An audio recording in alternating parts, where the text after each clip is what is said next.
Okay, it's been some days. I can talk about it.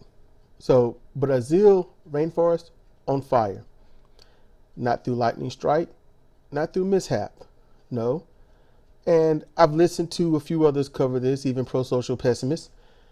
And yeah, they're all right. The farmers, they're all right. The farmers are burning the fields. The president is ordering it, and some other places are ordering it. Why? Because you burn this rainforest, you mass deforestize this area, and you make plenty of room for new development, new buildings, businesses, parking lots. That's what they're doing. They're burning green for green. So the rainforest does make up, it's not 20%, it's in that 21 to 22%. It makes up that much of how much oxygen is put into the air. The plants of the planet eat the carbon dioxide and some carbon monoxide, I think monoxide, but definitely the carbon dioxide turns it into oxygen. That's a good thing. Now, granted, we don't breathe that much oxygen. It's mainly nitrogen and other things. And small traces of carbon dioxide is needed for us to breathe. So the rainforest back in the 80s, it wasn't 20 or 21%. The rainforest back then was at the 30% range.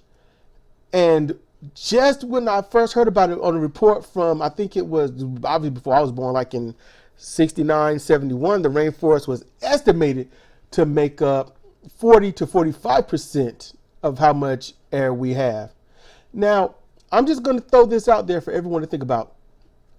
As much deforestation has happened over these decades, the more of the forest that was destroyed, the more pollutants has been kept in the air, to the point where Los Angeles had a smog bank over it.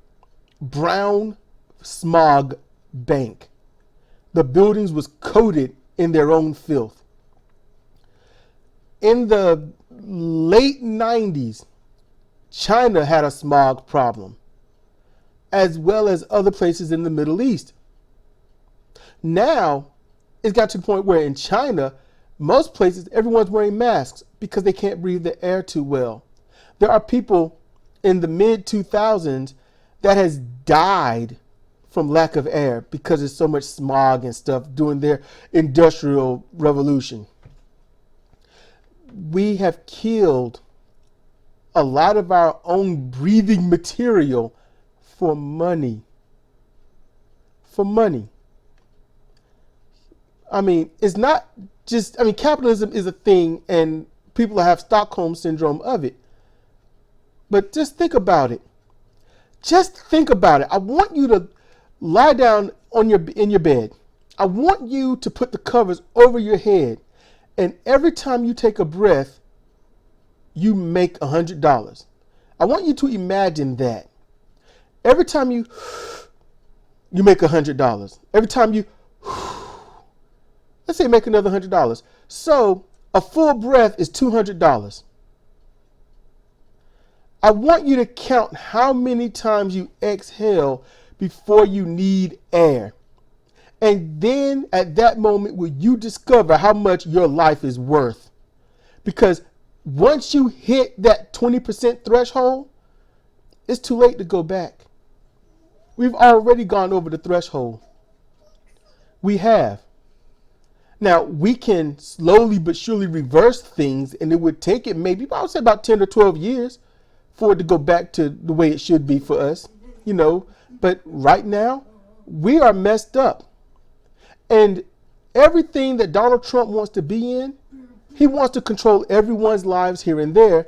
He wants to do all this for the evangelicals, the Bible Belt and whatnot. But here's the thing.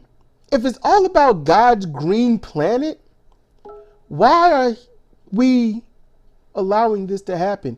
You, Christians, Catholics, evangelicals, and Mormons, and anything, if you are worried about God's green earth, why are you not up in arms over our president not stopping the Brazilian president from burning what helps us. I'm just, put yourself under your bed, well, under your covers, and breathe. Every full breath is $200. How much before you say the money isn't worth it? How much? That's all I'm going to say about this. This is Cedric Kennedy for Comparative Reasoning. Please check me out at tinyurl.com, CR Banking.